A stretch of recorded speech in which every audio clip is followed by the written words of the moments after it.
Zylan, as soon as you guys have started looking at Oregon State, Kyler Kelly obviously doing really well this season. What do you think it's going to take to continue? Them as a team, they're a really good team. They're warm right now.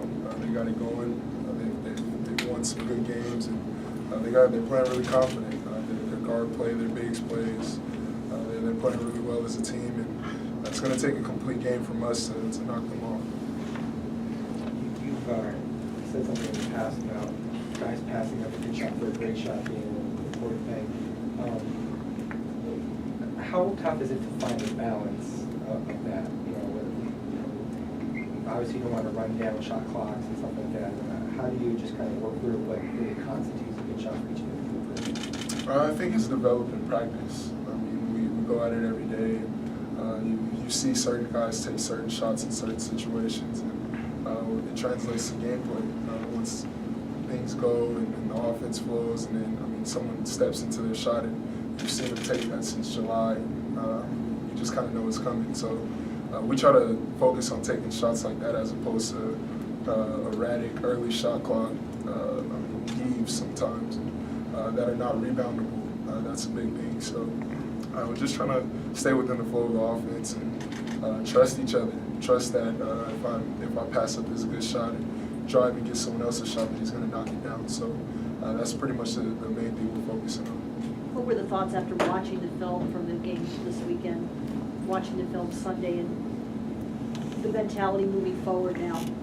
Obviously it wasn't our best performance. We did a lot of things that were kind of out of character, in my opinion.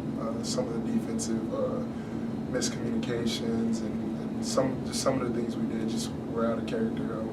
Weren't things that we practiced and worked on for so long. So, we watched it, we critiqued it, and we put it behind us. So, moving forward, we're really focused on this game coming up and the rest of our season. So we're not really looking too far back.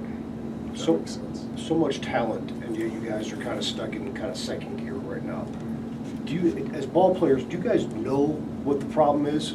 Like when you addressed it, or are you guys still trying to figure out roles and what the issue is, or do you know what the problems are? You kind of got to base it on the games that we played well. When we played well and played the right way, we see what kind of results we can get and how we can look as a team. So when we do stuff like that, we have to address it. We have to make it known and make that be the norm.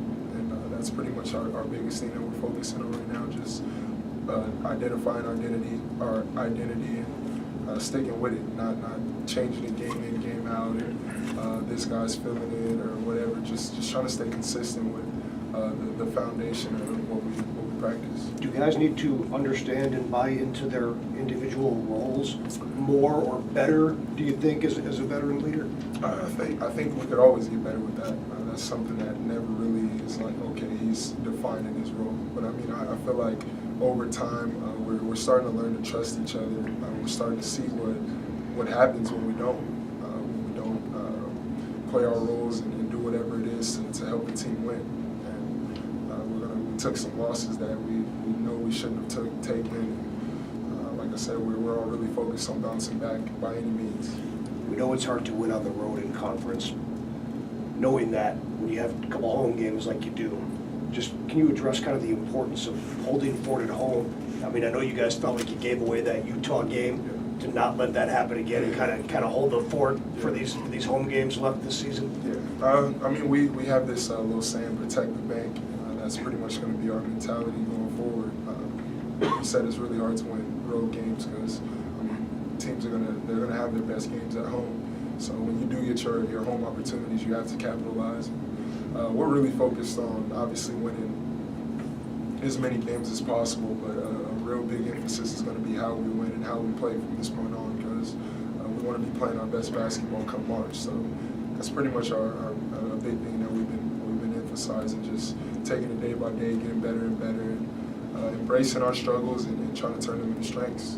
You mentioned the day-by-day grind and wanting to be at that level in March, but how do you take yourself out of that big picture and just focus on that game by game? It's kind of easy to look forward to certain games that you're a little bit more excited about, or you want to match up with this player or whatever. But at this point, I mean, as a senior leader, what I've been preaching to my guys is the season starts today. Well, it started after that last loss. And, I mean, regardless of what we did prior to that, or whether it's beating Kansas or losing to Princeton, I mean, it doesn't really matter at this point. We can't do anything about it. So all that matters is what we do moving forward. And like I said, we want to be playing our best basketball come March. Is there a fine line between having a sense of urgency, but also pressing and sometimes making a mistake because you're just trying a little too hard?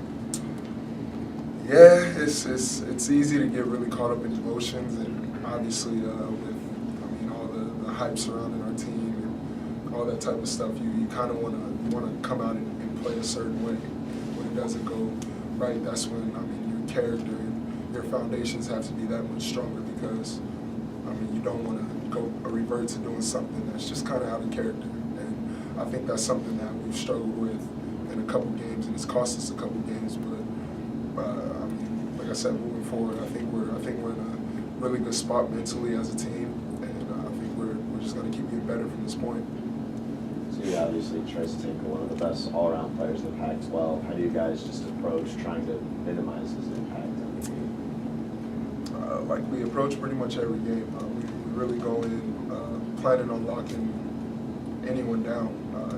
Whoever is assigned to that matchup is gonna have to take it personal, being that, like you said, he's a really complete player. He can score at different levels, impact the game in many ways.